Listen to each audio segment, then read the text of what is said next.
IT grid case విచారణ కోసం IG Stephen Ravindra ఆధ్వర్యంలో 9 మంది అధికారులతో ఏర్పాటు చేసిన స్పెషల్ ఇన్వెస్టిగేషన్ టీం విచారణ స్పీడప్ చేస్తోంది. డీజీపీ ఆఫీసులో సమావేశమైన సిట్ అధికారులు కేసు విచారణపై చర్చిస్తున్నారు. ఐటీ గ్రిడ్ ఉద్యోగుల్ని మరోసారి సిట్ బృందం విచారణ చేసి స్టేట్మెంట్ రికార్డ్ చేయనుంది. ఏపీ పౌరుల డేటాను ఐటీ గ్రిడ్ కు అందించడంలో ప్రభుత్వ అధికారులు పాత్రపైన విచారణ జరపనుంది సిట్.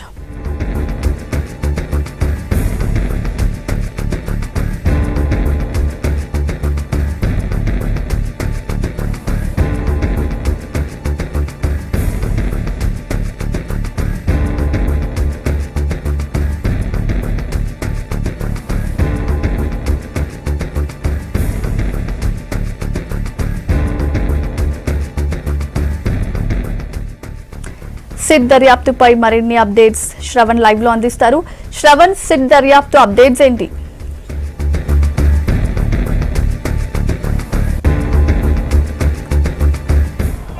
ఐటీ గ్రిడ్ కి సంబంధించినటువంటి కేసులో సైబరాబాద్ పోలీసులు ఇప్పటికే అలా ముమ్మరంగా విచారణ ప్రారంభించారు. దీంట్లో అంటే ఆంధ్రప్రదేశ్ సంబంధించినటువంటి పౌరుల సంబంధించినటువంటి డాటా పూర్తిగా ఐటీ గ్రిడ్ సంస్థ సేకరించిందని వాళ్ళపైన ఆరోపణలు వచ్చాయి. దాని తర్వాత ఆ గ్రిడ్కి సంబంధించినటువంటి 4 ఉద్యోగులకు సంబంధించినటువంటి డాటాను ఇప్పటికే సేకరించడం జరిగింది. ఈ డాటా సేకరించిన తర్వాత ఎందుకు సేకరించాల్సినటువంటి అవసరం వచ్చింది, దేనికోసం వచ్చింది అనేది దానిపై కూడా సైబరాబాద్ పోలీసులు క్షుణ్ణంగా లోతైనటువంటి దర్యాప్తు ప్రారంభించిన తర్వాత అనేక అంశాలు తెరపైకి వచ్చాయి. దాంతోపాటు ఈ పూర్తిగా పొలిటికల్ రంగు పులుపుకుందని చెప్పుకోవచ్చు. ఆంధ్రప్రదేశ్ ప్రభుత్వం పైన వైసీపీకి సంబంధించినటువంటి నేతలు చాలా ఘాటైనటువంటి ఆరోపణలు చేశారు.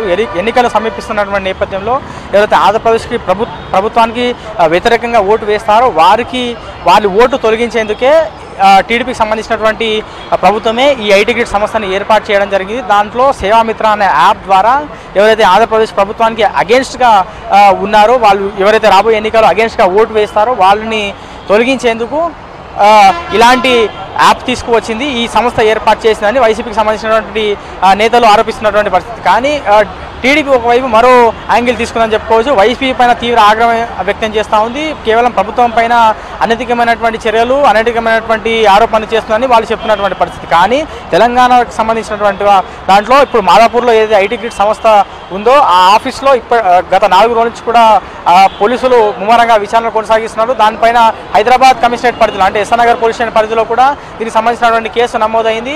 ఏం జరుగుతోంది అనేది చాలా ఆసక్తికరంగా కనిపిస్తుందని చెప్పుకోవచ్చు. 2 రాష్ట్రాల్లో సంచలనం రేపుతున్నటువంటి ఐటీ గ్రిడ్కి సంబంధించినటువంటి కేసు అనేక అంశాలు తెరపైకి వస్తున్నాయి. ఒకవైపు తెలంగాణకు సంబంధించినటువంటి పోలీసులేమో టీడీపీకి సంబంధించిన వాళ్ళే ఈ కంపెనీ ఏర్పాటు చేయడం జరిగింది అనేది హైదరాబాద్ పోలీస్ కమిషనర్ అంజన్ కుమార్ నిన్న ఆన్ రికార్డ్ మీడియాకు చెప్పినటువంటి పరిస్థితి. కానీ ప్రస్తుతం ఉన్నటువంటి అంశంలో చాలా సీరియస్గా విచారణ కొనసాగుతుంది. కాబట్టి హైదరాబాద్ సైబరాబాద్ కమిషనరేట్లు 2కు సంబంధించి 2 క్లబ్ చేసి ఈ కేసులకు విచారణ ప్రారంభించినప్పటికీ దీన్ని చాలా సీరియస్గా తీసుకున్నటువంటి తెలంగాణ ప్రభుత్వం దీన్ని సపరేట్ సిట్ ఏర్పాటు చేయడం జరిగింది. 9 మందితో కూడినటువంటి సిట్.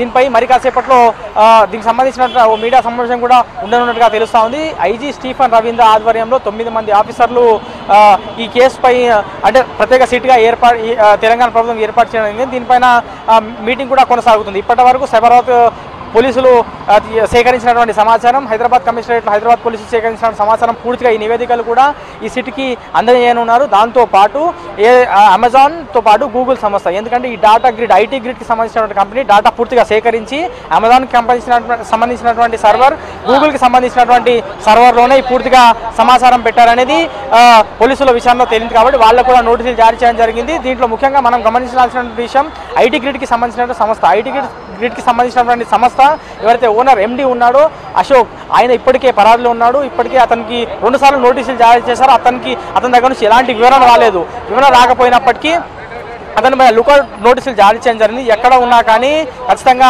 అతన్ని అంటే దేశం విడిచి వెళ్లకుండా అతనిపై లుకౌట్ నోటీసులు జారీ చేయడం జరిగింది. మరి పోలీసులు చాలా సీరియస్గా ఈ కేసుని తీసుకున్నారని చెప్పుకోవచ్చు. అన్ని యాంగిల్లో దర్యాప్తు కొనసాగిస్తున్నారు.